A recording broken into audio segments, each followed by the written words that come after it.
A revolta da Chibata foi organizada pelos marinheiros brasileiros que estavam em navios atracados na Baía de Guanabara, no Rio de Janeiro.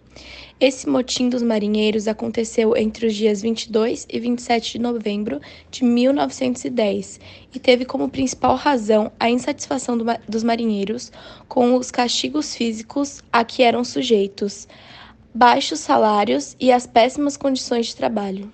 O uso da chibatada como punição pela Marinha Brasileira era uma herança colonial transmitida pela Marinha Portuguesa a partir de um código chamado Artigos de Guerra.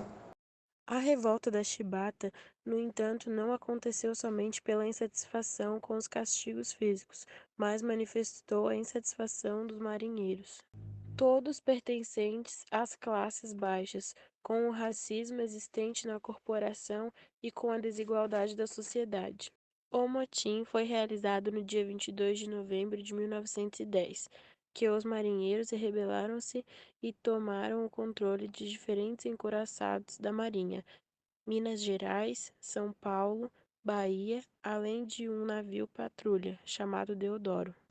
Por sua vez, no Rio de Janeiro, o presidente Hermes da Fonseca tinha acabado de tomar posse e enfrentava a sua primeira crise. Os navios rebeldes bombardearam a cidade do Rio de Janeiro para demonstrarem que não estavam dissimulando. Em carta ao governo, os revoltosos solicitavam o fim dos castigos físicos, melhores condições de alimentação e trabalho e anistia para todos os envolvidos na revolta. Assim, no dia 26 de novembro, o presidente Marechal Hermes da Fonseca acatou as reivindicações dos amotinados, encerrando aquele episódio de revolta. No entanto, a promessa feita pelo governo brasileiro não foi mantida.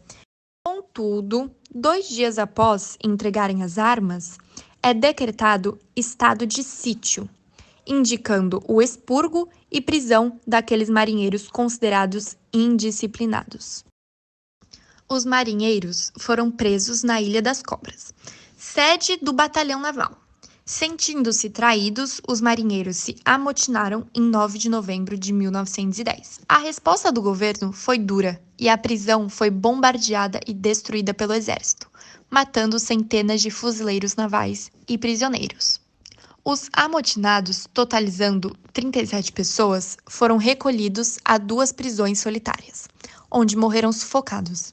Somente João Cândido e outro companheiro de luta sobreviveram. Com isso, em 1911, aqueles que aderiram ao movimento já haviam sido mortos, presos ou expulsos do serviço militar. Muitos dos envolvidos foram mandados para campos de trabalhos forçados nos seringais da Amazônia. Como saldo, o conflito deixou mais de 200 mortos e feridos entre os amotinados, dos quais cerca de 2.000 foram expulsos após a revolta. Na porção legalista, morreram cerca de 12 pessoas entre oficiais e marinheiros. Quanto ao líder, João Cândido, após sobreviver à prisão e ter sido inocentado, ele foi considerado desequilibrado e internado num hospício. Por sua audácia, a imprensa da época o chamou de Almirante Negro. Ele seria absolvido das acusações de conspiração em 1º de dezembro de 1912, mas foi expulso da Marinha. Sobreviveu como pescador e vendedor, até que o jornalista Edmar Morel resgatou sua história do esquecimento e lançou o livro A Revolta da Chibata, em 1959.